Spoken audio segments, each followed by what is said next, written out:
प्रभु यीशु मसीह के नाम में आप सभी का बहुत बहुत स्वागत है खरी शिक्षा की दुनिया में। मैं रामाशीष मसीह आप सभी का वेलकम करता हूं। तो चलिए आप सभी के बीच में एक नए संदेश लेकर आया हूं जो आपके जीवन को तार तार करके अनंत जीवन की ओर लेके जाएगा।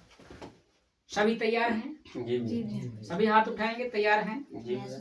आज के संदेश को सुनने के लिए तैयार है भैया। बिल्कुल आनंदित है ना? जी भैया। चलिए तो आइए हम शुरू होने से पहले उस सर्वशक्तिमान पिता परमेश्वर के लिए, प्रभु यीशु मसीह के लिए और पवित्र आत्मा के लिए जोरदार ताली से धन्यवाद दें। ताली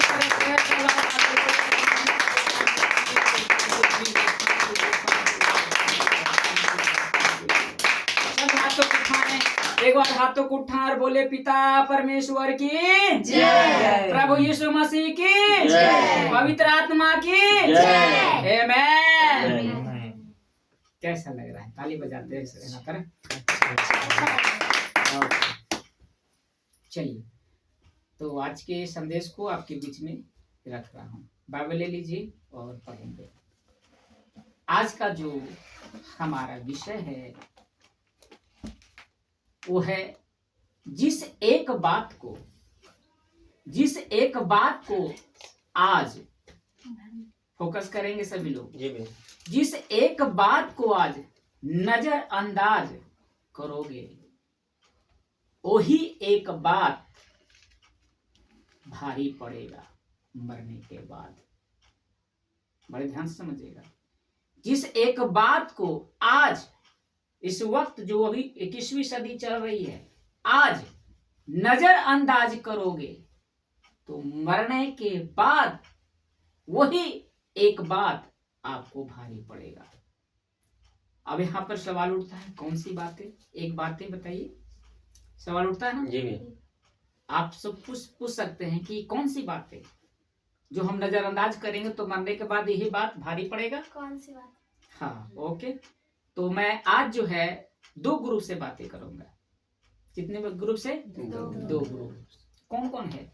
एक जिसको कहते हैं यीशु को प्रभु जानकर अंगीकार करते हैं, और दूसरा है जो लकड़ी, पत्थर, सृष्टि और सृष्टि की वस्तुओं की आराधना करता है। 2 ग्रुप की बातें हो रही है।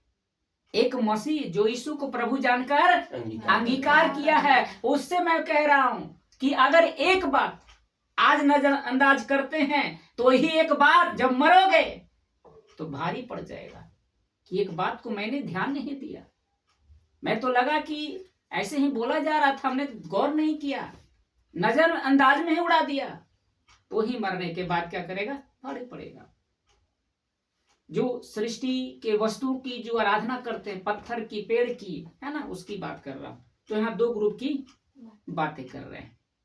अब यहाँ पे समझने की बात है कि जो जीवन की पुस्तक में आपका नाम है कि नहीं, वही एक बात जो मैं बता रहा हूं। एक जो है यीशु को प्रभु जानकर, और एक जो है जो लकड़ी पत्थर की आराधना करते हैं, वैसे लोग, है ना, जो अगर नजरअंदाज करते हैं, तो जो जीवन की पुस्तक है उसमें आपका नाम है कि नहीं, ये हमें समझना है। तो यहाँ पर उठ सकता है कि भैया आप जो जीवन की पुस्तक की बातें करें, कहाँ लिखा है? जो आप जीवन की पुस्तक की बातें कर रहे हैं, कहाँ लिखा है? तो मैं आपके बीच में रखूंगा, निकालेंगे। लूका रचित सुसमाचार, लूका रचित सुसमाचार, उसका 10 अध्याय और उसका 20। जल्दी पढ़ेंगे, थोड़ी आवाज में। लूका 10 उसका 20। जल्दी पढ़ेंगे। कैसा लग रहा है? आप सब बताएंगे अभी। आवाज बोलेंगे कैसा लग रहा है? बहुत अच्छा लग रहा है। चलिए 10 का 20 पढ़िए। तो भी इससे आनंदित मत हो कि आत्मा तुम्हारे वश में है, परंतु इससे आनंदित हो कि तुम्हारे नाम स्वर्ग पर लिखे हैं। देखिए हाँ, लूका में प्रभु यीशु कहते हैं कि तो भी इससे आनंदित मत हो। समझ रहे हैं? जी तो भी इस बात को आनंदित मत हो कि तुम आत्मा तुम्हारे वश में है। यानी आत्मा हमारे अंदर है ना, तो हमारे आत्मा वश में है, ऐसा आनंदित ना हो जाए। लिखा है परंतु इससे आनंदित हो कि तुम्हारा नाम स्वर्ग में है कि नहीं। हमें यह देखना है कि हम प्रभु में तो आ गए, इसको प्रभु जान रहे हैं, लेकिन हम नजरअंदाज कर दिए। और वही एक बात जो है आपको भारी पड़ने वाला है। तो आपको ये डिसाइड देखना है कि मेरा नाम उस पुस्तक में है कि नहीं, जो जीवन की पुस्तक है उसमें हमारा नाम है कि नहीं, ये देखना है। हम आते हैं, बहुत सारे लोग जो हैं संसार के पूजा करते आनंदित होते हैं कि हम स्वर्ग में जाएंगे। क्या सही बात है कि नहीं है? प्रार्थना आराधना क्यों करता है? स्वर्ग जाने के लिए ना, कि पूजा करेंगे तो हम मरेंगे, उसके बाद हम स्वर्ग जाएंगे, यही क्लियर करता ना। तो इससे आनंदित नहीं होना है। हमें ये देखना है कि हमारा जो नाम है स्वर्ग की पुस्तक में, जीवन की पुस्तक में है कि नहीं। आगे जीवन की पुस्तक के बारे में आया कि नहीं आया? बोलिए सब लोग, थोड़ा सा आवाज बोलते जाएंगे। आया कि नहीं आया? एक रेफरेंस और आपको देता हूं, प्रकाशित वाक्य 3 अध्याय निकाले। प्रकाशित वाक्य एकदम लास्ट में नया नियम में मिलेगा आपको, ठीक है? 3 अध्याय उसका 5। प्रकाशित वाक्य 3 अध्याय उसका 5 पढ़िए।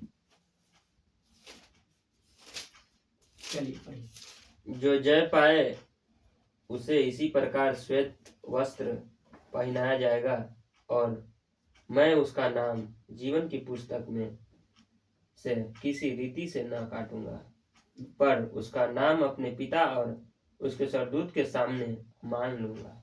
अब देखिए क्या लिखा है, यहाँ भी जीवन की पुस्तक के बारे में आ रही है।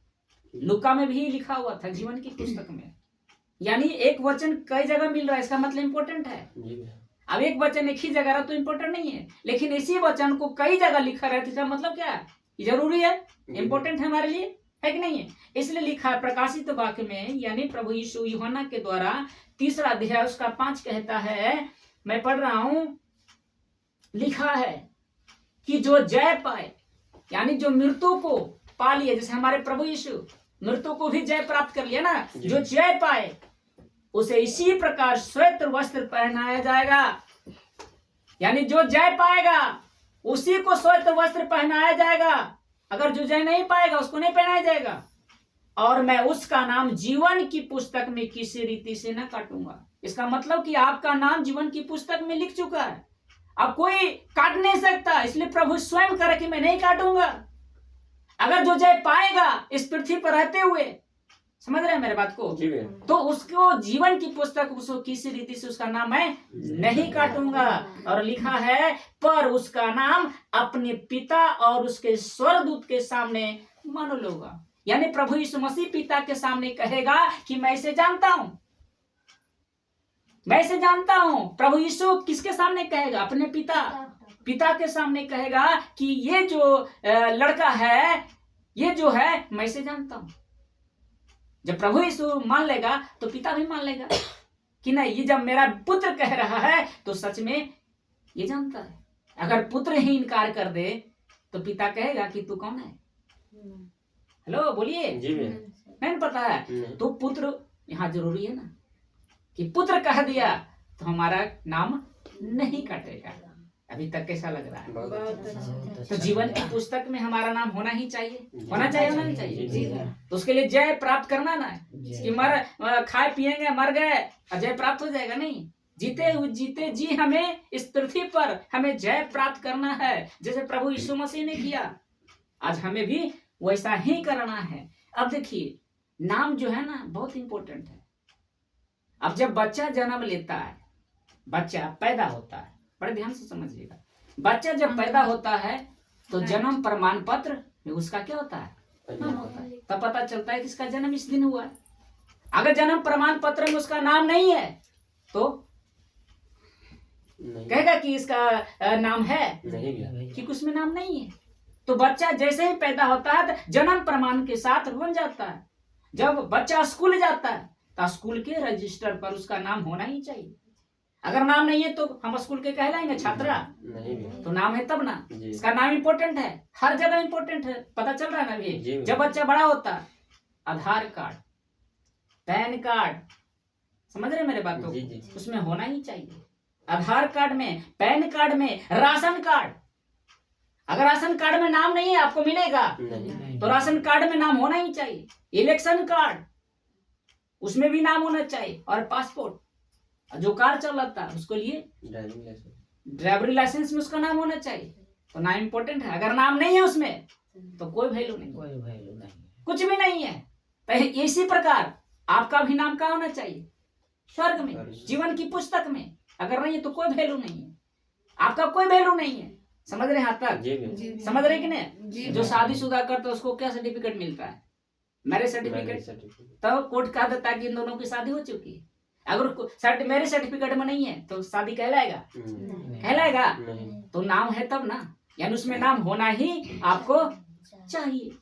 अब जाते हैं बैंक में, तो बैंक में जो पासबुक होता है उसमें भी नाम होना चाहिए। अगर नाम आपका नहीं है तो बैंक कहेगा कि आपका खाता है यहाँ, इनकार कर देगा ना। जी नाम है तो कहेगा हाँ आपका नाम है। समझ रहे हैं यहाँ जी तक? जी कैसा लग रहा है अभी तक? बहुत अच्छा। उसका नाम होना ही चाहिए। चाहिए। आप सोच के देखिए, जब आप इस पृथ्वी पर रहने के लिए जो मैंने आपके बीच में रखा आपको इतना इम्पोर्टेंट है, तो सोच के देखिए अगर स्वर्ग में आपका नाम हो तो।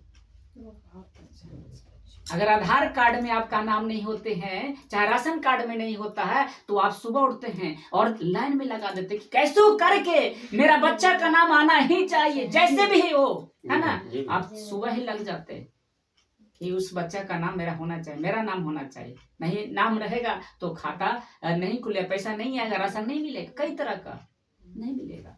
तो ना इम्पोर्टेंट है क्या? सभी बताइए। जी भैया। अब बताइए, अब पृथ्वी पर उस नाम को ऐड करने में आप कितनी भाग दौड़ करते हैं? करते कि नहीं करते? करते कि नहीं करते? जी। तमाम कितनी भाग दौड़ करते हुए आप अपना नाम उसमें ऐड करवाते हैं। इस पृथ्वी का, इस पृथ्वी पर, जिस पृथ्वी पर आप रह रहे हैं उस पृथ्वी पर इतना इम्पोर्टेंट है आपका नाम। इसीलिए मैंने बताया कि अगर एक बात जो आपके बीच में रखा नजरअंदाज करोगे तो मरने के बाद वही एक बात आपको क्या करेगा? भारी पड़ेगा। कैसा लग रहा है? बहुत अच्छा। जल्दी बताएं कैसा लग रहा है? बहुत अच्छा। लग रहा है ना? जी। बहुत अच्छा। आप ध्यान दीजिएगा, समझने वाला बात है। पृथ्वी पर जीवन अगर जीना है तो आपको इतनी मेहनत करके अपना नाम दर्ज करवाना चाहते हैं, तो फिर जीवन की पुस्तक में आपका नाम प्रभु यीशु के हाथों से लिखवाना कितना बड़ा सौभाग्य की बात है कि स्वयं प्रभु यीशु मसीह उस जीवन की पुस्तक में लिख दे कि इस का नाम मैं जीवन की पुस्तक में लिख रहा। बड़े सौभाग्य है ना, जिसका जीवन की पुस्तक में नाम निकले वो सौभाग्य नहीं निकलेगा ना। जी। देखते हैं कि एकाएक अगर रिजल्ट में आपका नाम आ जाता है तो कितना सौभाग्य है कि मेरा नाम आ गया, है ना, कितना खुश होते हैं। जी। तो ये तो संसार की चीजें हैं, कितना आनंदित होते हैं। अगर आपका जीवन की पुस्तक में नहीं है तो सोच के देखिए क्या होगा। अगर मिल गया तो कितना बड़ा स्वभाव कि यीशु मसीह, प्रभु यीशु मसीह ने खुद मेरा नाम लिया, खुद मेरा नाम क्या किया? जीवन की पुस्तक में लिखा। अब यहाँ पर एक सवाल है, पूछिए। आप लोग पूछते नहीं, आपके बदले में पूछता। मेरा नाम क्या है? रामाशीष भाई, ठीक है ना। जीवन की पुस्तक में मेरा नाम अगर लिखवाना है इस पृथ्वी पर जीते हुए या अपने जीवन काल में, तो उसका प्रोसेस क्या है? सबका प्रोसेस होता है ना। आधार कार्ड जाते बनाने के लिए तो पूछते हैं ना उसके लिए क्या करें? हाँ, साइबर कैफ में कि उसके लिए प्रोसेस क्या है भैया, तो बोलेगा फोटो लाइए, तो ये करिए। अगर वो चीज नहीं है तो बेकार है, नहीं भराएगा फॉर्म आपका। तो प्रोसेस क्या है जानना चाहते हैं? जी भैया। बोलिए सब, जी। आवाज में बोलिए। जी भैया। जीवन की पुस्तक में अगर आप नाम लिखवाना चाहते हैं तो उसका प्रोसेस क्या है? उसका प्रोसेस एक ही है, एक ही प्रक्रिया, एक ही प्रोसेस है। क्या है जो मैंने रखा था? अपनी जीभ से यीशु को प्रभु जानकर अंगीकार करें। अगर आप यीशु को प्रभु जानकर अंगीकार करते हैं तो स्वयं प्रभु यीशु मसीह आपका नाम क्या करेगा? जीवन की पुस्तक में लिख देगा। कहाँ लिखा है? रोमियो 10:9 पढ़िए। रोमियो की पत्र 10 अध्याय उसका 9 पढ़ के देखिए लिखा है क्या। जल्दी पढ़िए, प्रोसेस समझिएगा। ये प्रोसेस नहीं समझ में आएगा, नहीं पता चलेगा तो फिर आपका नाम ऐड नहीं होगा, प्रभु यीशु मसीह आपका नाम नहीं लिखेगा। तो प्रोसेस को ध्यान से समझिए। पहला प्रोसेस मैं बता रहा हूं आपको, रोमियो 10:9 का अंगीकार करना होगा। पढ़िए रोमियो 10:9। यदि तू अपने मुंह से यीशु को प्रभु जानकर अंगीकार करे और अपने मन से विश्वास करे कि परमेश्वर ने उसे मरे हुए में से जिलाया तो तू निश्चय उद्धार पाएगा। अब देखिए लिखा ना कि यदि तू अपने मुंह से क्या कर, यीशु को प्रभु जानकर। गुरु जानकर लिखा है कि प्रभु जानकर? प्रभु जानकर। वो तो प्रभु है ना। तो हम लोगों ने अंगीकार क्या किया था? यीशु को गुरु जानकर। हेलो बोलिए, जी भैया। यीशु को गुरु जानकर। तो बाइबल क्या लिख रही है? प्रभु। इसका मतलब कि जो हमें शिक्षा दिया वही गलत दिया, तो जीवन की पुस्तक में नाम मिलेगा आपका? नहीं मिलेगा। सोच के देखिए कि कितने लोग ऐसे हैं, अगुए हैं, लीडर हैं जो गलत शिक्षा दे दे। कितने लोग का भविष्य कहाँ चला गया? कहाँ चला गया? उसका जीवन की पुस्तक में नहीं गया, नहीं चला गया। कोई और पुस्तकें हैं जो है नरक की पुस्तक, उसका नाम वहां है। तो इसलिए मैंने कहा कि आपको अपने मुंह से अंगीकार करना होगा, जीव से यीशु को प्रभु जानकर कि मरे में से जिलाया। ये आपको करना पड़ेगा, तो आपका नाम क्या हो जाएगा जीवन की पुस्तक में। लेकिन एक प्रक्रिया और है, इसमें क्या करना पड़ेगा आपको? पिता पुत्र पवित्र आत्मा के नाम से आपको बपतिस्मा लेना होगा। समझ रहे मेरी बात? आप यीशु को प्रभु जानकर, यीशु को प्रभु जानकर अंगीकार किए तो आपका जीवन का स्टेटमेंट हो गया। प्रवेश कब करेंगे? जब आप पिता पुत्र पवित्र आत्मा के नाम से बपतिस्मा लेंगे तो आपका नाम जीवन की पुस्तक में मिल जाएगा। समझ में आ रही है? जी। रोमियो 1:17 कहता है, रोमियो 1:17 पढ़िए। रोमियो 1:17। रोमियो 1:17 पढ़िए, देखिए कैसा लग रहा है अभी तक। क्योंकि उसमें परमेश्वर की धार्मिकता विश्वास से और विश्वास के लिए प्रकट होती है, जैसा लिखा है, विश्वास से धर्मी जन जीवित रहेगा। जन आपको विश्वास करना है। अगर विश्वास करते हैं तो प्रभु स्वयं आपको जीवन की पुस्तक में लिखेगा। इसलिए मैं दो ग्रुप से बातें बोल रहा था, एक यीशु को प्रभु जानकर, एक जो पत्थर लकड़ी और जितनी भी चीजें हैं परमेश्वर ने बनाया उसकी आराधना करने वाले के दो ग्रुप से बातें हो रही है।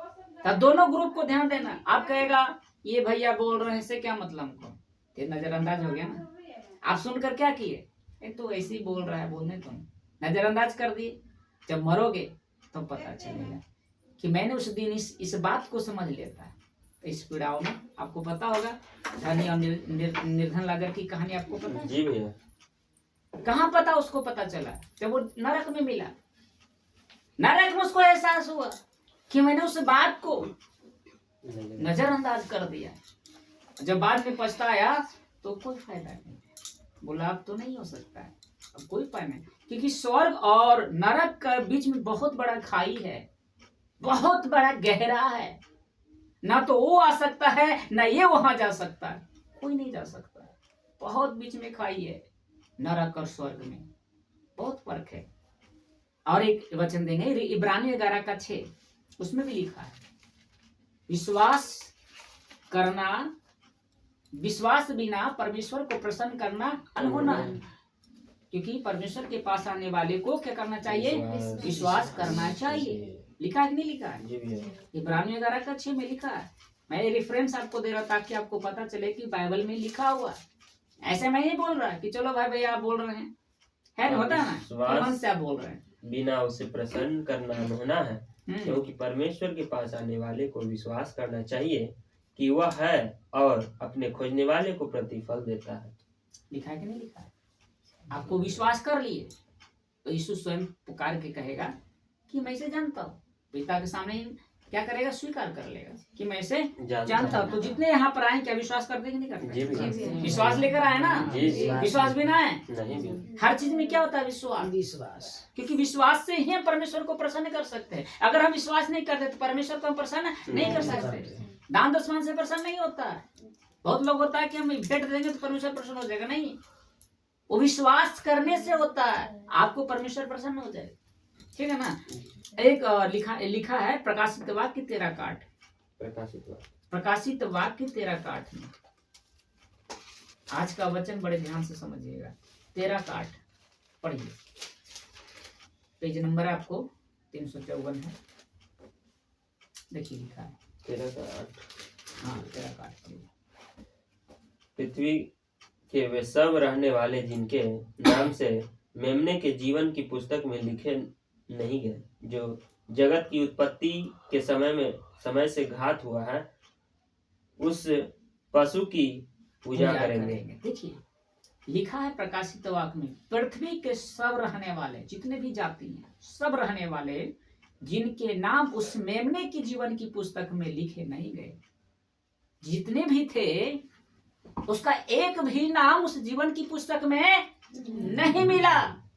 तो ऐसा लिखा है, जो जगत की उत्पत्ति के समय, जब जगत की उत्पत्ति हुई थी उससे पहले ही लिखा है कि उससे घात हुआ और उस पशु की पूजा करेंगे। अगर जो जिसका जीवन की पुस्तक में नाम नहीं आया, इसका मतलब क्या हुआ कि यीशु मसीह स्वीकार नहीं किया। इसका मतलब आपने क्या किया, लकड़ी पत्थर की आराधना कर रहे थे, इसलिए तो आपका जीवन की पुस्तक में नाम नहीं मिला। क्या यहाँ तक सीखे?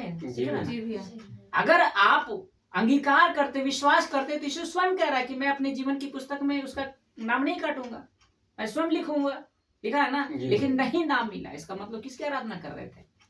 मूसा का बड़ा भाई जानते हैं, हारून। हारून का नाम सुने?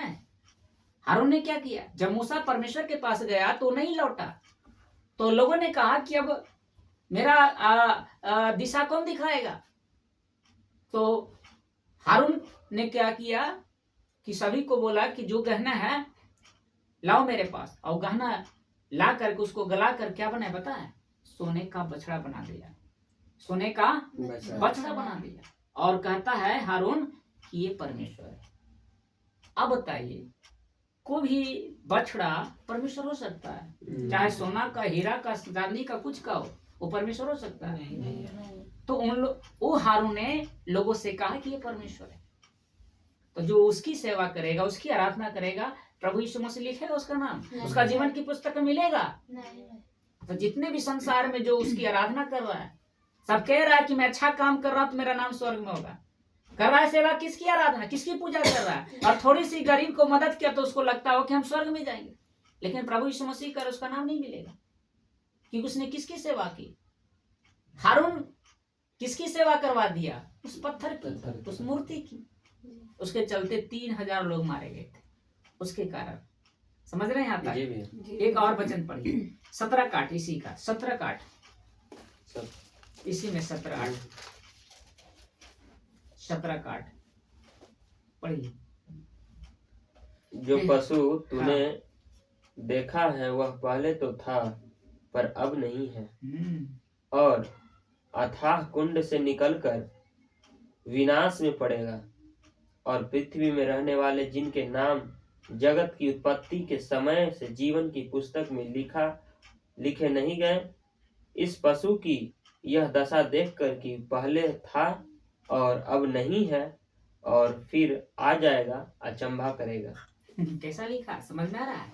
देखिए कितना बड़ा वचन लिखा है, आज से दम समझ लीजिए। देखिए क्या लिखा है, जो पशु तूने देखा, जिस पशु को हमने देखा वह पहले तो था पर अब नहीं। पहले तो हमने देखा कि था, लेकिन वो अब नहीं है, और अतः कुंड से निकलकर विनाश में पड़ेगा। अतः कुंड से निकल कहाँ पड़ेगा? विनाश में पड़ेगा। और पृथ्वी के रहने वाले जिनका नाम जगत की उत्पत्ति के समय से जीवन की पुस्तक में लिखे नहीं गए, यानी वो किसकी आराधना कर रहे थे? जिसके कारण जीवन की पुस्तक में नहीं मिला, उसकी आराधना कर रहे होंगे ना। तो इस पशु की यह दशा देकर पहले था अब नहीं है फिर आ जाएगा, अचंभा ही करेंगे ना। क्या करेगा? अचंभा। अचंभा करेगा।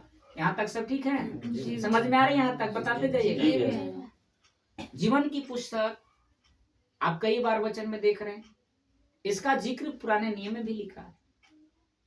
जीवन की पुस्तक के बारे में पुराने नियम में भी मिलेगा। निर्गमन निकालिए, पुराने नियम, निर्गमन 32 अध्याय, वहां भी मिलेगा आपको। निर्गमन 32। हाँ, ओल्ड टेस्टमेंट में भी आपको मिलेगा पुराने नियम। 32 का कितना भैया? 32 का पढ़िएगा आप, 31, 32, 33। 31, 32, 33। हाँ पढ़िए। तब मूसा के पास जाकर कहने लगा, हाय हाय, उन लोगों ने सोने का देवता बनवाकर बड़ा ही पाप किया है। तो भी अब तू उनका पाप क्षमा कर, नहीं तो अपनी लिखी हुई पुस्तक में से नाम को काट दे। आप देखिए, यहाँ लिखा नहीं कि लिखी हुई पुस्तक, यानी जीवन की पुस्तक की बातें हो। जी। जब हारून, जो बताया मैंने पहले कि उसने क्या किया, मूर्ति को बछड़ा, सोने की मूर्ति का बछड़ा बना दिया, तो जिसके कारण परमेश्वर के सामने प्रभु मूसा कह रहा है हाय हाय, कह रहा है हाय हाय, जो उसने गलती की उसके बारे में कह रहा है कि हाय हाय। क्या लिखा है वहां पर कि उन लोगों ने सोने का देवता बनवाकर बड़ा ही पाप किया है। मूसा कह रहा है जी। कितना बड़ा ये पाप कर दिया। मैं गया था, इन्होंने क्या किया, बछड़ा बना दिया, सोने का देवता का बछड़ा बना दिया, कितना बड़ा ही पाप किया है। वो हाय हाय कर रहा है उन लोगों पर कि हाय तूने क्या कर दिया। आज यही प्रभु आप किससे भी कह रहा है तूने क्या कर दिया। समझ रहे मेरे बातों को? जी भैया। तो उसको क्षमा करने के लिए जानते हैं मूसा क्या करता है कि प्रभु उसको अगर तू क्षमा नहीं करता, ठीक है पाप कर दिया, अगर उसको क्षमा नहीं करता तो तूने मेरा जो जीवन की पुस्तक में नाम लिखा है काट डाल। अगर तू उसको क्षमा कर देगा, अगर नहीं करता तो मेरा भी क्या कर, मेरे भी साथ इसके साथ नरक भेज दे। जीवन की पुस्तक उसका नाम परमेश्वर ने लिख दिया था मूसा को, ठीक ना। लेकिन इन लोगों को बचाने के लिए कह रहा है कि अगर तू इन्हें माफ नहीं करता है, इन्हें क्षमा नहीं करता है, तो जो तूने मेरा नाम जीवन की पुस्तक में लिखा है काट डाल। 33 पढ़िए लास्ट वाला। यहोवा ने मूसा से कहा, जिसने मेरे विरुद्ध पाप किया है उसी का नाम मैं अपनी पुस्तक में से काट दूंगा। देखा, लिखा ना, यहोवा ने मूसा से कहा जिसने मेरे विरुद्ध पाप किया है, जो उसके विरुद्ध पाप किया है उसी का नाम मैं अपनी पुस्तक में से काट दूंगा। जो जो पाप करेगा, जो उसकी आराधना करेगा, पत्थर का, ठीक है ना, लकड़ी का, तो उसका नाम काट डाला जाएगा। आप तो पूजा कर रहे थे कि स्वर्ग जाएंगे, है ना, आनंदित थे, सब कुछ थे, लेकिन यहाँ लिखा है कि उसका पुस्तक में नाम क्या करूंगा, काट डालूंगा। इसका मतलब कि प्रभु को छोड़कर और किसी की हम पूजा करते हैं तो पाप है। वो क्या है, सोने का बछड़ा लिखा है ना। अभी देखते होंगे ना, पूजा होता है तो शिव जी का कुछ होता है, गाय वाला नहीं होता, बैल रहता है, बसा बैल रहता है ना, तो क्या करता है उसको कान में फूकता है, उसकी पूजा करता है। पाप कर रहा है ना, बड़े ध्यान से समझिए। सोने का देवता था तो वही पाप किया, बनवा कर बछड़ा, और वो भी बनवा कर उसकी पूजा कर रहा है। तो परमेश्वर की दृष्टि में पाप किया कि नहीं किया है? पाप किया कि नहीं? तो ऐसे लोग को जीवन की पुस्तक में होगा नहीं होगा ना। स्वयं परमेश्वर काट डालेगा। स्वयं परमेश्वर क्या करेगा, काट डालेगा। भजन ये प्रकाशित वाक्य 20 का 12 पढ़िए। प्रकाशित वाक्य 20 का 12 कैसा लग रहा है? सब बोलते बताते जाएंगे, आवाज में बोलेंगे कैसा लग रहा है, समझ में आ रहा है आज के संदेश से। फिर मैंने छोटे बड़े सब मरे हुए को सिंहासन के सामने खड़े हुए देखा, और पुस्तक खोली गई। हाँ, और फिर एक और पुस्तक खोल ली गई, अर्थात जीवन की पुस्तक, और जैसा उन पुस्तकों में लिखा हुआ था वैसे ही उनके कामों के अनुसार मरे हुए को न्याय किया गया। अब देखिए यहाँ पर बड़े ध्यान से समझिए, इसी एक बात को नजरअंदाज कर रहा है ना, इसलिए मैंने रखा आपके बीच में एक विश्वासी की बात हो रही है, एक अविश्वासी की बात हो रही है। दो ग्रुप से बातें हो रही है, जो पत्थर लकड़ी की पूजा करता है और एक जो यीशु को प्रभु जानकर अंगीकार किया है। तो ग्रुप की बात हो रही है ना।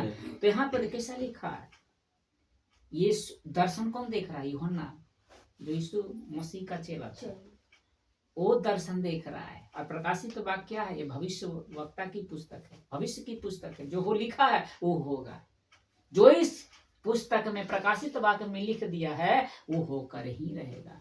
इस पुस्तक में लिखा था कि जो पैसे का आदान प्रदान बंद हो जाएगा और जो एटीएम पेटीएम जो चल रहा है ना, वो उसके द्वारा पैसे का आदान प्रदान होगा। इस बाइबल में लिखा है। सोचिए, बाइबल कब लिखा गया है? 2026 साल पहले ही भविष्यवाणी कर दिया कि जो पैसे का लेन देन बंद हो जाएगा, अब इससे होगा। देखते ना, 10 रुपया हो, 5 रुपया स्कैन करते हैं, तो बाइबल में पहले से लिखा हुआ था। वह हुआ कि नहीं हुआ? जी।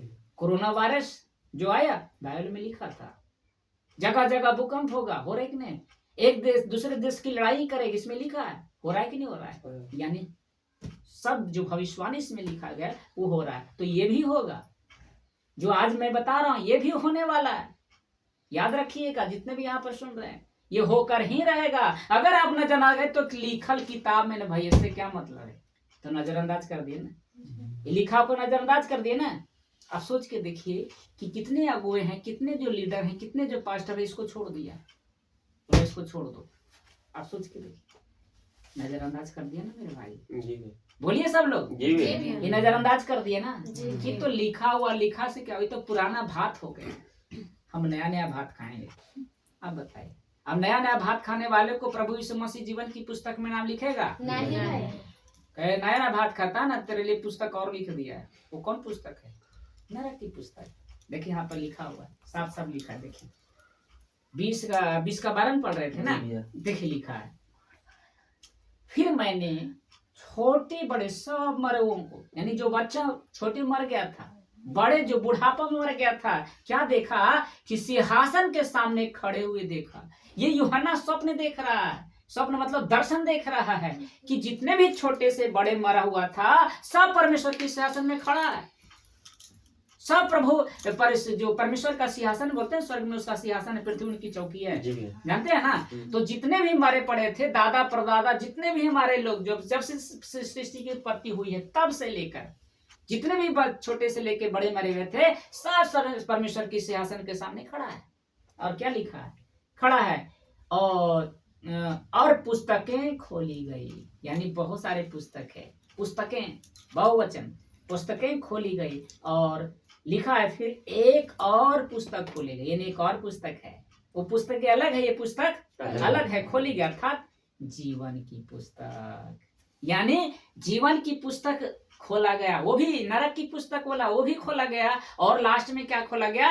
जीवन की पुस्तक खोली गई। और जैसा लिखा है कि जैसा उन पुस्तकों में लिखा हुआ था, वैसे ही उनके कामों के अनुसार मरों का न्याय किया गया। जैसा उस पुस्तक में लिखा था कि जब से आप जन्म लिए और तब से मरे, उस समय से जो आपने किया था वो सब चिट्ठा पिट्ठा निकला। उसके बाद जो जो किया, ऐसा जैसा कर्म किया था, उसके अनुसार क्या हुआ? परमेश्वर उसका न्याय किया। तो आपका भी न्याय हुआ। आप बचपन से जन्म लिए ना, बुढ़ापे में मर गए, तो जितना आपका जीवन काल था उसका चिट्ठा परमेश्वर देखेगा पुस्तक खोल करके। जब बचपन, जब आपका जन्म, उस दिन से लेकर मरने तक देखेगा कि आपने क्या किया, किसकी पूजा कर रहे थे, आप कौन सा पाप कर रहे थे, अंधकार में जाकर के, कि रोशनी कोई नहीं देख रहा, छुप कर पाप कर रहे थे, वहां पर दिखाया जाएगा। वहां पर क्या किया जाएगा? आपको दिखाया जाएगा। सोचिए, सबके सामने, जितना भी मरा पड़ा है, छोटे से लेके सबके सामने आपका चिट्ठा आपके नाम से खुला जाएगा। आपने क्या क्या पाप किया, सबके सामने बोला जाएगा। सोचिए, अगर सबके सामने देखते हैं, 2 गो 3 गो 4 गो बार पकड़ा जाते हैं तो कितना शर्म लगता है, मुड़े झुका लेते हैं। अब सोचिए कितना लोग होगा, उसके सामने आवाज से बोला जाएगा कि ये पाप किया है। पाप क्या करिए? कान बंद कर लीजिएगा, उस वक्त सुन नहीं पाइएगा कि मैंने क्या क्या कर्म किया था, क्या क्या मैंने पाप किया था। सारे कुछ उस बचपन से लेके बुढ़ापे तक कैसा लग रहा है? बहुत अच्छा सब बताएंगे कैसा लग रहा है? बहुत अच्छा जैसे लिखा ना, बचपन बीता खेल में, जवानी में तू मस्त रहा, माया का गुलाम बना तू यहोवा जी से दूर रहा। है ना मेरे प्रियो? बचपन बीता खेल में, पढ़ जाइए, जवानी में तू मस्त रहा, अरे माया का गुलाम बना तू यहोवा जी से दूर रहा। आएगा बुढ़ापा तब ना सुमरन होगा, आखिरी अधलोक तब जाना ही होगा। आखिरी आपको ही जाना है, याद रखिए। सारा चीज आपके सामने खोला जाएगा। तो लिखा है कि छोटे से लेके बड़े तक का खोला गया, उसके सामने खड़ा किया जाएगा। जैसे पृथ्वी का कानून है ना, वहां का भी कानून है। यहाँ का कानून देखते हैं बकसता है। अगर पड़ गए, गवाह मिल गया तो आपको दंड दे ही देगा। उसी प्रकार वहां का एक कानून है, वहां का भी एक कानून है। ये मत सोचिए कि हम पृथ्वी पर तो जो किए कौन देखा, मरने के बाद कौन देखता है। इसी एक बात का नजरअंदाज करते हैं लोग। करते हैं कि नहीं करते हैं? तो ही मरने के बाद भारी पड़ेगा। बताइए कैसे लग रहा है? बताइए। सब लोग बोलेंगे कैसे लग रहा है? प्रकाशित वाक्य निकालिए 21 का 27 पढ़िए। इसी का 21 में आगे 27 पढ़िए। परंतु उसमें कोई अपवित्र वस्तु या घृणित काम करने वाले या झूठ का गढ़ने वाला किसी रीति से प्रवेश न करेगा, पर केवल वे लोग जिनके नाम मेमने के जीवन की पुस्तक लिखी है। इसीलिए आप सभी खुश नसीब हैं कि आप बच गए। आपका नाम कहाँ गया? जीवन की पुस्तक। यानी खरी शिक्षा की दुनिया में आप लोग का स्वागत हुआ ना, बढ़िया। यानी जीवन की जो कर रहे हैं आपके जीवन की पुस्तक में लिखा रहा है। जितने आप लोग उस समय से जुड़े हुए थे, आप कहाँ थे? थे ना नरक में। नरक का ही जीवन था। प्रभु में भी थे, लेकिन नरक में ही जा रहे थे। अब पता चल रहा है कि खरी शिक्षा क्या होता है, सही शिक्षा क्या होता है।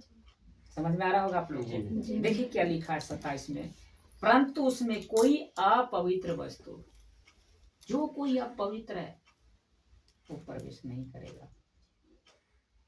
आप पवित्र, पवित्र नहीं, अपवित्र या घृणित काम करने वाले, जो गलत काम करने वाले, कोई व्यभिचार कर रहा है, कोई किसी का मर्डर कर रहा है, जो गलत, जो बुरा काम है ना, नशा जो कर रहा, सिगरेट पी रहा है, गुटखा खा रहा है ना, खैनी खा रहा है, सब घृणित काम करने वाले।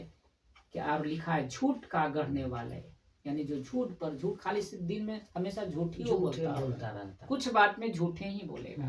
ठीक है ना, लिखा है किसी रीति से प्रवेश न करेगा। वैसे लोग स्वर्ग के राज में प्रवेश नहीं करेगा। तो सोच के आप देखिए कि हमें कैसे बरतना होगा, कैसे अपने आप को संभालना होगा, कैसे अपने बॉडी को पवित्र रखना होगा। क्योंकि लिखा आप पवित्र, अगर आप अपवित्र हैं तो फिर भी आप वहां नहीं जा सकते हैं। समझे? एक सब उदाहरण आ रहा है तो आपको बता देता हूं। एक विश्वासी, ठीक है ना, महिला थी, तो यीशु को प्रभु का अंगीकार किया था। लेकिन उसने क्या किया था कि उसके घर में बच्चा ठहर गया था, ठीक ना। तो उस बहन ने क्या किया, उसको ऑपरेशन करवा दिया। और ऑपरेशन करने के दौरान उसके बच्चेदानी में दाग लग गया था, जिसके कारण कैंसर पकड़ के वो मर गई। मरने के बाद आत्मा परमेश्वर के पास चला जाएगा, याद रखिएगा, मैं आगे रखूंगा। तो जब स्वर्ग था, तो स्वर्ग के जो गेट होता है ना, स्वर्गदूत लगा हुआ था। क्या लगा था? स्वर्गदूत। तो वो स्वर्ग में प्रवेश कर रही थी। तो स्वर्गदूत बोला रुको रुको रुको रुको, कहाँ जा रहे हो? अब अंदर जाने के लिए गेट पहरेदार है ना, स्वर्गदूत लगा हुआ है, पूछ रहे कहाँ जा रहे हो? तो बताई कि मुझे स्वर्ग जाना है, मैं तो प्रभु यीशु को अंगीकार किया था। तो बोला रुको, मैं पूछ कर आता हूँ। तो उस जीवन की पुस्तक में उसका नाम नहीं था। उसके जीवन की पुस्तक में उसका नाम नहीं था। तो उसने कहा कि मैं तो प्रभु को जानती थी, मतलब संगति भी करती, सब कुछ करती थी, क्यों नहीं मिलेगा? क्यों नहीं मिला? क्योंकि अपवित्र हो गई। पवित्र नहीं थी ना, उसने गलत काम किया ना, मसीह में आने के बाद भी उसने हत्या किया ना। हेलो बोलिए। तो उस पुस्तक में उसका नाम नहीं मिलेगा। एक और पुस्तक जो अभी हमने पढ़ा, खोला गया, तो उसमें उसका नाम था। उसमें उसका क्या था? नाम था। तो स्वर्गदूत उसको उस आग की झील में डाल दिया। वहां से निकालकर उसको कहाँ डाल दिया? जो और पुस्तक में लिखा था, नरक की झील, जो विनाश कुंड में लिखा था ना, विनाश कुंड में उसको क्या किया? डाल दिया। आप सोच के देखिए। इसलिए लिखा, पवित्र वस्तुएं उस राज के, स्वर्ग के राज में प्रवेश नहीं करेगा। लिखा कि नहीं लिखा है? तो वहां पर जाने से पहले स्वर्गदूत खड़ा रहेगा, आपको प्रवेश करने नहीं देगा। उसी को प्रवेश करेगा जिसका नाम उस पुस्तक में लिखा होगा। तो सोच के देखिए कि हमें कितना जरूरी है वहां पर नाम लिखवाना। पृथ्वी पर जीने के लिए, जिस चीज को पाने के लिए, अगर उसमें नाम नहीं है तो कितना चिंतित रहते हैं, कितना दिमागी हालात खराब रहता है कि कैसे मेरा नाम नहीं आया। अब क्या करे ना करे, उसमें नाम आना ही होगा, उसके लिए आप परेशान रहते हैं। तो क्या जीवन की पुस्तक में नाम लाने के लिए परेशान है? आप सब चिंतित नहीं है, आप तो आनंदित है कि हम तो प्रभु में आ गए। यही हो रहा है ना? क्या गलत है यहाँ तक तो बताइए, सही है ना? तो सोचिए, जीवन की पुस्तक में आपका नाम होना चाहिए। 20 का 15 पढ़िए, इसी का प्रकाशित वाक्य 20 का 15 जल्दी पढ़ेंगे। और जिस किसी का नाम जीवन की पुस्तक में लिखा हुआ ना मिला, वह आग की झील में डाला गया। आप जो मैंने बताया वो है ना, लिखा है ना कि और जिस किसी का नाम जीवन की पुस्तक में लिखा हुआ ना मिला, वह आग की झील में डाला गया। अगर आपका नाम नहीं मसीह में आ गए हैं, आप पत्थर की आराधना कर रहे हैं, उसकी आराधना कर रहे हैं, नाम नहीं आएगा तो उठाकर आपको कहाँ डाल देगा? नरक की झील में, जहां वहां सिर्फ आग ही आग है। वहां एक बूंद ही नसीब नहीं मिलेगा पानी का, एक बूंद भी वहां नसीब नहीं है। इतना खतरनाक है नरक। समझ में आ रही है? जी भैया। समझ में आ रही है? जी भैया। थोड़ी आवाज में बोले जी भैया। समझ में आ रही है ना? जी। कैसा लग रहा है? अच्छा लग रहा है। अद्भुत है ना? आप सबको सोच के देखिए एक बार कि जो पास्टर होगा, जो अगुआ होगा, जो लीडर होगा, कितने लोग का नरक की झील में डाल दिया है, कितने लोग का जीवन बर्बाद कर दिया होगा। सोच के देखिए अभी से कितने मसीह में बोला करिए आप लोग। जी भैया। सोच के देखिए आप कितने लोगों को लेके जा रहा है। उसको करवाना चाहिए था, जीवन की पुस्तक में नाम लिखवाना चाहिए था, तो वो तो जीवन की पुस्तक छोड़ करके नरक की पुस्तक में लिखवा रहा है। उसे तो ये शिक्षा देना चाहिए था ना, ये बात बतानी चाहिए था ना कलीसिया में जाकर के कि अगर एक बात को तू नजरअंदाज करता, प्रभु में तो आ गया, अगर तू गलत करता है तो देख तेरा नाम जीवन की पुस्तक में नहीं मिलेगा। ये क्यों नहीं बताते हैं लोग? तू जो भी कर, कोई मतलब नहीं, आते रहा मेरे पास, महीना का 10वां मुझे देते रहा, मेरा धंधा चलता रहा। तू नरक में जा चाहे फलना जा, उससे हमको मतलब नहीं है। यानी वैसे लोग स्वार्थी है, वो पेट की सेवा करने के लिए ये काम कर रहा है। समझ में आ रही है ना? जी भैया। तो आज से सतर्क हो जाइए। अगर जो लोग ऐसी शिक्षाओं में है, खरी शिक्षा में लाइए, उसको बताइए सारे वचन की, देख क्या लिखा है। जिस किसी का नाम जीवन की पुस्तक में लिखा ना मिला, वह आग की झील में डाला गया। जैसे ही मरने के बाद आपकी जो रूह है ना, जिसको वो बोलता है रुआग, जब आदम को परमेश्वर ने बनाया था ना, तो जीवित नहीं था, वो सिर्फ मिट्टी से बना था, उसमें श्वास नहीं था। तो प्रभु परमेश्वर ने उसके नथनों में रूह फूका। तो जैसे ही रूह श्वास गया तो जीवित आदम क्या बन गया? जीवित प्राणी बन गया। श्वास फूकने से जैसे ही रूह गया वो जीवित हो गया। तो देखते होंगे कि जैसे आदमी मरता है तो वो बंद हो जाता है। वो क्या होता है? बंद हो जाता है। सांस चलना क्या होता है? यह ना देखते हो, डॉक्टर क्या देखता है? नहीं चल रहा है तो कहता है ये यानी वो डालने वाला कौन था? परमेश्वर। तो जैसे ही आप मरोगे तो आपकी जो रूह है ना, आपकी आत्मा है ना, शरीर को छोड़कर पिता के पास जिसने दिया है लौट जाएगा। अब देख रहे हैं ना उस कमीज को, उस जो जैकेट है, जी भैया। अब भैया पहनते हैं तो वहां पे जैकेट लटक रहा है कि आशीष भैया लटक रहा है? हेलो बोलिए। जी नहीं बोल सकते कि आशीष भैया लटका हुआ है। नहीं। उसी प्रकार आपका बॉडी है, ठीक है ना, और आपके अंदर श्वास है, ये भी पहना हुआ है। तो जैसे ही ये निकल जाएगा, बॉडी छोड़ेगा, वो निकलेगा, बॉडी छोड़ देगा ना, तो ये खत्म हो जाएगी। मिट्टी का बना है ना, तो ये चला जाएगा परमेश्वर के पास। लिखा सभोपदेशक 12:7 पढ़िए देखिए, लिखा नीति वचन के बाद मिलेगा। मैं इसलिए बता रहा हूँ ताकि मरने के बाद जो परमेश्वर ने आत्मा दी है उसके पास लग जाए। आत्मा भटकता नहीं है। पहले हम लोग सोचते थे कि मर गया तो आत्मा भटका है, मेरे घर में आएगा, ये सब गलत शिक्षा है। नीति वचन के बाद मिलेगा 12:7। किसका है भैया? 12:7 सभोपदेशक, ये 814 पेज नंबर निकालिए। 814 पुराना नियम। सब शांत हैं, बताइए कुछ हलचल कीजिए, अच्छा लग रहा है ना?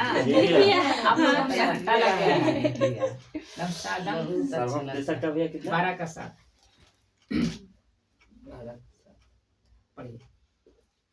तब मिट्टी ज्यों की त्यों मिट्टी में मिल जाएगी और आत्मा परमेश्वर के पास जिसने उसे दिया लौट जाएगी। यानी जिसने दिया है उसी के पास चला जाएगा। ये पूरे बॉडी आपका मिट्टी में बना था और मिट्टी में ही मिल जाएगा। अब इस बॉडी पर कितना घमंड करते हैं, इस शरीर पर कितना घमंड करते हैं, इस बॉडी को सुरक्षित रखने के लिए कितने अच्छे अच्छे खाना खाते हैं, लेकिन वास्तव में क्या है? ये मिट्टी है। वास्तव में क्या ये है? मिट्टी तो मिट्टी है ना, कितना उसको खिलाएगा? मिट्टी मिट्टी न कहलाएगा जी कि पत्थर हो जाएगा? मिट्टी है ना। ये बॉडी मिट्टी का है, ये आपको त्यागना ही पड़ेगा, ये छोड़ना ही पड़ेगा इस बॉडी को, ठीक है ना। इसीलिए आपको ध्यान देना है कि जो परमेश्वर ने दिया वो इम्पोर्टेंट, आत्मा। हमें आत्मा को बचाना है जो हमारे अंदर है। ये बॉडी नहीं चाहेगा कि आत्मा बचे। इस बॉडी जो है ना, देखते हैं कितना भूख लगता है, किसे दिमाग नोचने लगता है, बॉडी खोज रहा है, दो खोजता है ना, लेकिन ये बॉडी नहीं जाएगा साथ में। जो आत्मा परमेश्वर ने दिया है परमेश्वर के पास लौट जाएगा। यहाँ तक ठीक है? यहाँ तक समझ में आया ना? अब जिसका नाम, हाँ सॉरी, किसका नाम नहीं मिलेगा जीवन की पुस्तक में। अब यहाँ पर थोड़ा सा समझना है क्योंकि हम लोग अंत में चल रहे हैं, ठीक है ना। यहाँ पर आपको समझना है कि किसका नाम नहीं मिलेगा जीवन की पुस्तक में, पता है? मत्ती 7 निकालिए, मत्ती 7 21-22। ये 3 जो है ना, जो बताएंगे ना, ये लोग जो है जीवन की पुस्तक में नहीं नाम मिलेगा। जो मुझसे हे प्रभु कहता है उनमें से हर एक स्वर्ग के राज्य में प्रवेश न करेगा, परंतु वही जो मेरे स्वर्गीय पिता की इच्छा पर चलता है। उस दिन बहुत से लोग मुझसे कहेंगे, हे प्रभु क्या हमने तेरे नाम से भविष्यवाणी नहीं की और तेरे नाम से दुष्टात्माओं को नहीं निकाला और तेरे नाम से बहुत से आश्चर्य नहीं किए? तब मैं उनसे खुलकर कह दूंगा, मैंने तुम्हें को कभी नहीं जाना। हे कुकर्म करने वाले, मेरे पास से चले जाओ। अब समझ में आया कि जो लोग ये लोग हैं, वैसे चाहे वो पास्टर हो, चाहे लीडर हो, चाहे अगुआ हो, चाहे विश्वासी हो, समझ में आ रही है ना, वो स्वर्ग के राज्य में प्रवेश नहीं करेगा। अब यहाँ पर बोलते हैं ना, यहाँ लिखा है कि मुझे हे प्रभु कहता है, उनसे हर एक स्वर्ग के राज में प्रवेश नहीं करेगा। प्रभु प्रभु तो कर रहे हैं, प्रभु ही कह रहा है कि बेटा तू तो बोल रहा है ठीक है, लेकिन तेरे अंदर गंदगी है, तेरे अंदर गलत है। प्रभु तो बोल रहा है लेकिन अच्छा नहीं लग रहा, तेरे अंदर में पाप है, ठीक है ना। उनसे कह दूंगा कि स्वर्ग के राज प्रवेश नहीं करा, परंतु वही जो मेरे स्वर्गीय पिता की इच्छा पर चलेगा। अगर आप उसकी मर्जी के अनुसार चल रहे हैं तो आपको प्रवेश करने देगा। अरे खाता उसका, पीता उसका, किडनी उसकी, सांसें उसकी, मर्जी किसकी? मेरी मर्जी मेरी रहेगी, बोलिए। नहीं। तो उसकी इच्छा पर चलेगा तो न पहचानेगा। अब आपका अपने बच्चा जो है आपकी मर्जी से नहीं चलेगा, नहीं करेगा, तो आप कहो कि मेरी मर्जी से चला, इसको कुछ करोगे? कहोगे नहीं, इनकार कर दोगे कि नहीं मेरी मर्जी से नहीं चलाइए। तो वही कह रहा है कि प्रभु प्रभु करने से नहीं होता है।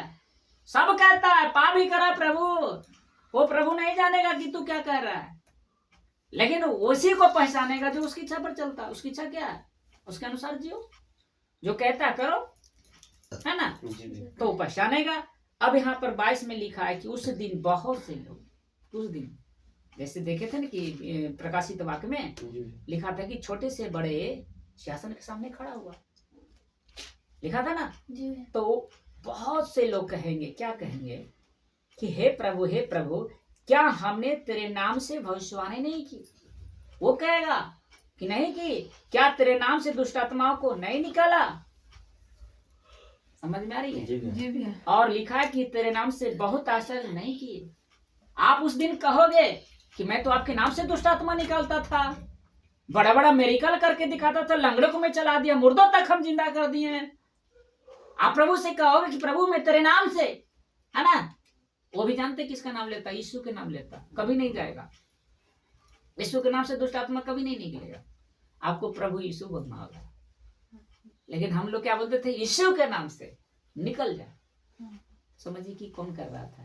वो यीशु नहीं था, कोई और है, शैतान कर रहा है। समझ में आ रहा है? तो चमत्कार पर डिपेंड नहीं रहिए, चमत्कार पर विश्वास मत कीजिए। ये नहीं कह रहा है कि मैंने तेरा नाम से दुष्ट आत्मा नहीं निकाला, बड़े बड़े आश्चर्य कर्म नहीं किए। और 23 में लिखा है क्या? तब मैं उनसे खुलकर कह दूं, यानी साफ साफ अपने शब्दों में बोलेगा कि मैंने तुमको कभी नहीं जाना। वो कह देगा, सबके सामने कहेगा कि मैं तुझे नहीं जानता। तो आप कहोगे, माथा पकड़ोगे, अरे मैंने इसके नाम से क्या क्या नहीं किया, ये खुद कह रहा है कि मैं तुझे नहीं जानता। और प्रभु यीशु कहते हैं कि हे कुकर्म करने वाले, मेरे पास से चले जाओ। उसको सारे लोगों को जो आश्चर्य कर्म के दिखाया, चमत्कार करके दिखाया, उन सारे लोग को नरक की झील में क्या कर देगा? डाल देगा, सबको डाल देगा। उसी को नहीं डालेगा जो उसकी मर्जी से चलेगा। भजन में लिखा ना, उसकी मर्जी कर सको सदा, उसकी मर्जी कर सको सदा। समझ में आया? उसकी मर्जी अगर आप चलते हैं तो वो स्वीकार कर लेगा कि मैं इसे जानता हूँ और इसका नाम जीवन की पुस्तक में है। समझ में आया? कैसा लग रहा है बताइए? अच्छा लग रहा है। कैसा लग रहा है? बहुत अच्छा भैया, लिख रहा है ना बढ़िया से। बहुत अच्छा। अब यहाँ पर से दम धमाकेदार चीज आपको सीखने को मिलेगा। किस किस का नाम जीवन की पुस्तक में नहीं मिला? एक तो मैंने आपको बता दिया, जो हे प्रभु प्रभु करता, जो चमत्कार करके दिखाता है, वो नहीं जाएगा, वो नहीं जाएगा। समझ में आ रही है ना? जी। चमत्कार भी देखिए कैसे लोग भरमा दिया, कितने लोग चमत्कार के पीछे भाग रहा है। बाप रे, जहाँ चमत्कार होता है लाखों लोग, करोड़ों लोग जा रहा है और सबका जीवन बर्बाद हो रहा है। सोच के देखिए, आज हम लोग भी चमत्कार के पीछे भाग रहे थे, लेकिन इसके पीछे कोई नहीं भागा। आज हम इसके पीछे भाग रहे हैं, कौन पता चल रहा है ना? अब बताइए, तो बता दें, ध्यान दीजिएगा, किसका किसका नाम जीवन की पुस्तक में नहीं मिलेगा। प्रकाशित वाक्य 22 का 19 इंपॉर्टेंट है, पढ़िए। प्रकाशित वाक्य 22 का 19, प्रकाशित वाक्य 22 का 19। यदि कोई इस भविष्यवाणी की पुस्तक की बातों में से कुछ निकाल डाले तो परमेश्वर उस जीवन के वृक्ष और पवित्र नगर में से जिसका वर्णन इस पुस्तक में है उसका भाग निकाल देंगे।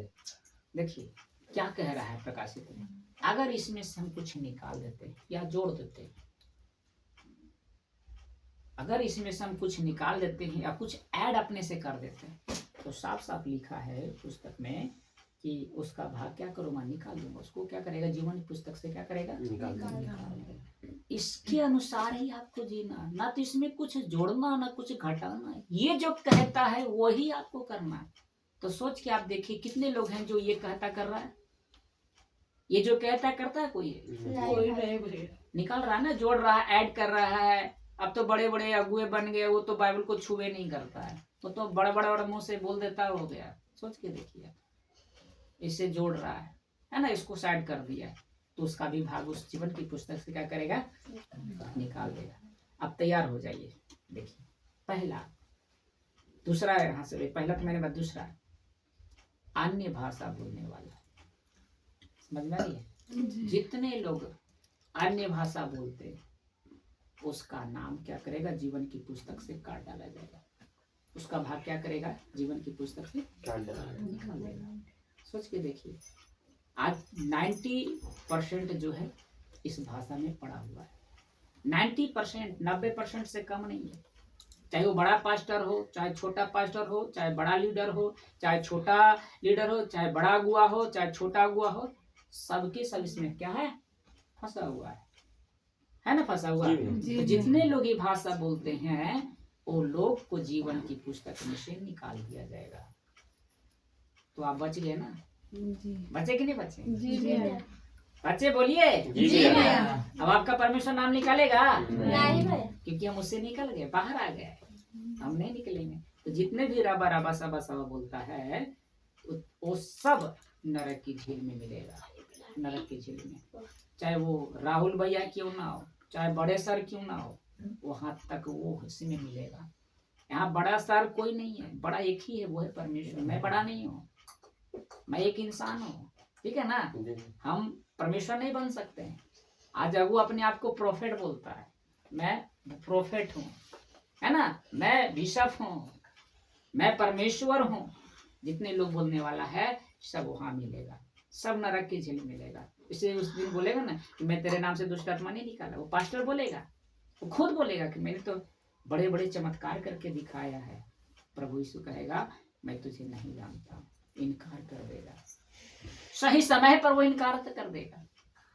सोचिए, टाइमली गाड़ी अगर छूट जाता है कितना अफसोस होता है, थोड़ा सा आ जाते तो सोचिए, सही समय पर वो इनकार कर देगा, कैसा धक्का लगेगा। इसलिए मैंने रखा था कि एक बात जो आज नजरअंदाज करते हैं तो मरने के बाद वही एक बात आपको क्या पड़ेगा, भारी पड़ेगा। ये तो सीख लिए। पहला कुरिन्थी 14:2 में लिखा है, वो तो जानवे करते हैं, बराबर लिखा है कि जो अन्य भाषा में बातें करता है परमेश्वर से बातें करता है। इस वचन को लेकर सभी लोग फंस गया। शैतान सबको क्या किया, फंसा दिया। कहता दिन रात अन्य भाषा करो, बाइबल नहीं पढ़ने बोलेगा, वचन को नहीं कहेगा कि इसके अनुसार चलो, सिर्फ कहेगा अन्य भाषा करो। शैतान बोला ना सबसे आसान तरीका है कि इसमें फंसा दो। अच्छे लोग क्या है इसमें फंस चुके हैं, ठीक है ना। समय को रखते हुए हम देख रहे हैं। एक है, तीसरा हो गया दशमांश शिक्षा देने वाले का नाम जीवन की पुस्तक में काटा डालेगा। सिर्फ वो दान दशमांश का ही शिक्षा देता है।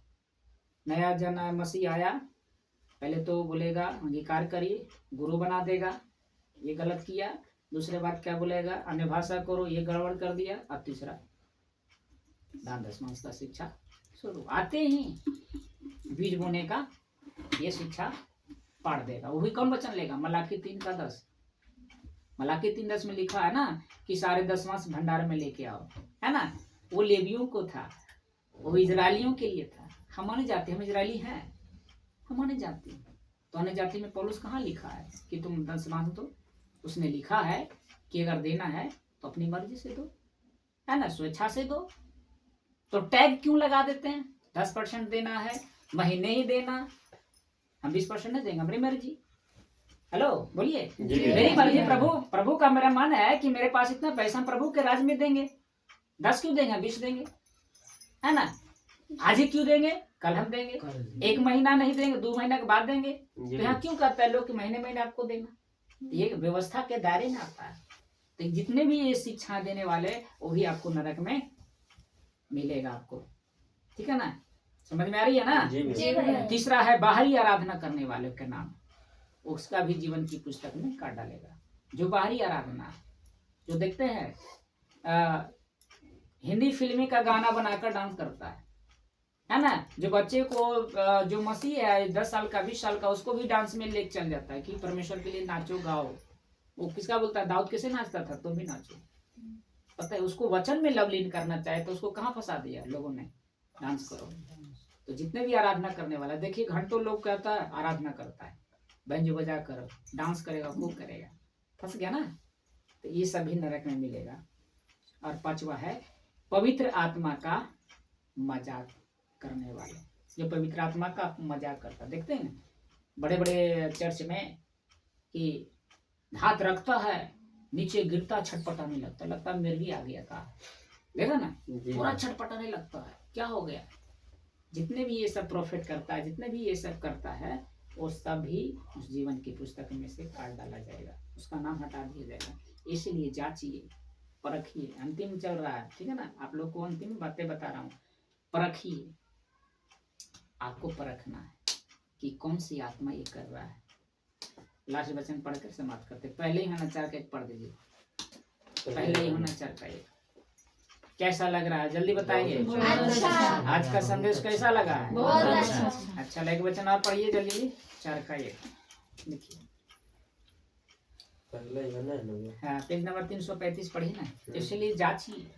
आप अगुआ ऐसे मत बना ले, किसी को पास्टर मत बना ले, इसको जांचिए। हे प्रियो, हर एक आत्मा की प्रतीति न करो, वरन आत्माओं को परखो कि वे परमेश्वर की ओर से हैं कि नहीं, क्योंकि बहुत से झूठे भविष्यवक्ता जगत में निकल खड़े हुए हैं। आप समझ में गए ना जी कि बहुत लोग हैं जो कहेगा कि मैं मसीह हूँ, मैं अगुआ, और वास्तव में कौन है, वो झूठा भविष्यवक्ता है। वो शैतान के बुलाए हुए उसके चेले हैं, उसके लोग हैं, जो ऐसे से लोग को खड़ा कर दिया है। शैतान भी खड़ा कर दिया, आप ही के ग्रुप में से खड़ा कर दिया। समझ में आ रही है ना। जी मसीही में से उसको खड़ा कर दिया ताकि पहचान नहीं पाए कि मैं मेरे ओर से कि परमेश्वर की ओर से। उसको पता ही नहीं चलता है, उसको पता नहीं चलता है। इसलिए हमें जांचना है किसकी आत्मा परमेश्वर की ओर से है कि किसी और की ओर से। तो जो नीचे गिराता है वो कभी भी परमेश्वर नीचे नहीं गिरा है। 12 चेलों को कभी गिरा है, पवित्र आत्मा दिए चाहे फूके, तो गिरा नहीं, कोई नहीं गिरा। तो आज के कलीसिया में क्या हो रहा है, छटपटाने लगता है, गिरने लगता है। ऐसे 1 2 3 बोलता सब गिर जाता है। 1 2 3 बताइए, झड़ झड़ झड़ झड़ सब गिर जाता है। पता है कौन सी आत्मा है, परमेश्वर की ओर से है ऐसी आत्मा, नहीं, शैतान। शैतान की आत्मा है। तो ऐसे लोग से बचिए। तो कैसा लगा आज का संदेश? बहुत अच्छा। बताएं सभी लोग। बहुत अच्छा भैया। ठीक है, तो चलिए पिता परमेश्वर के लिए, प्रभु यीशु मसीह के लिए पवित्र आत्मा ले जोरदार ताली बजाइए।